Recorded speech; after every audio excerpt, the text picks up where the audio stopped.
some miscellaneous smoothing until she seemed satisfied. I wasn't sure why she cared. Well, yes, the service was lovely, but that girl's lower half was a bit off-center, don't you think? I'm gonna fix myself up before everyone gets here, she said. Do you want to come? She wasn't asking me to come so much as she was suggesting I should. I don't need to fix myself up. Mom was about to protest, but seemed to be informed by Dad's ghost that she should drop it, and walked off alone, the ugly carpet dulling the tap of her stilettos to a thud. Crawford Funeral Home was completely depressing. Because of the light, I think. It was a sickly yellow, leaking onto stiff-looking armchairs and fake potted plants and paintings of places more beautiful than here. The paintings were the only indication that a world existed outside that place. There were windows, but they were the approximate size and shape of a keyhole, and something about the awful Baroque pattern on the walls made it seem like they were slowly closing in on you. I wasn't claustrophobic often, but in here, each breath felt itchy and earned. That might have been the intention, though, to make you feel like you were the one about to be buried. But Rick Crawford seemed right at home. He was the undertaker, well-groomed and stout, and spoke with a drawl. The Crawfords had owned the place for generations, and the guy looked like he hadn't been born, but had just crawled out of a vat of formaldehyde. I wondered if he grew into the death, or the death grew into him. Anyway, it couldn't have been an easy job. Especially not here, since I was sure he would have recognized at least half the people he had to drag onto the slab every morning. Sort of like Dad.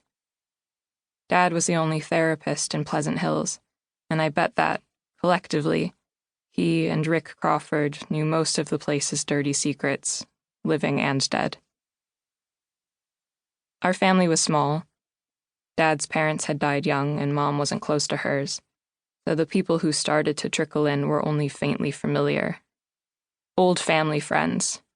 Your hair's so long now. Wow. Strawberry blonde. You have your mom's freckles. Wow.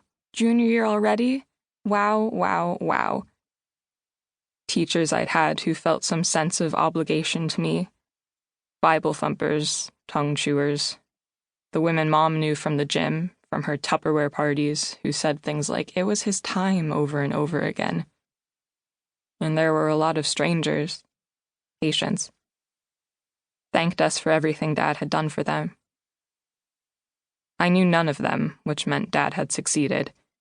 He'd always made a point of keeping me away from that part of his life, from the cars pulling up before school and after school and on Sundays, from the murmurs and more than murmurs from behind the office door, from the weights fastened one by one to the heavy, rolling skin underneath his eyes.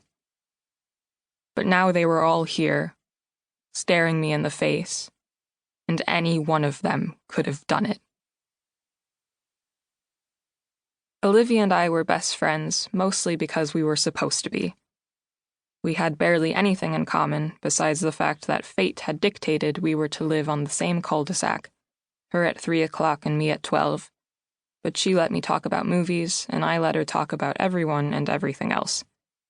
She was the high school's chief theater tech, a social butterfly, had other friends.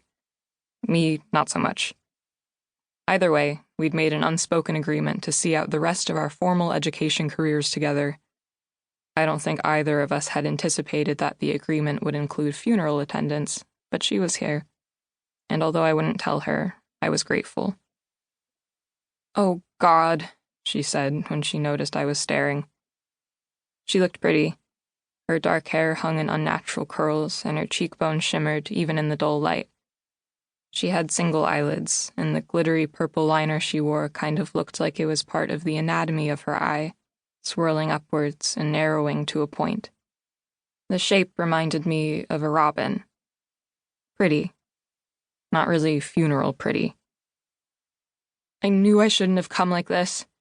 I wanted to get ready first thing this morning so, I could stay as long as you needed without having to rush back or anything.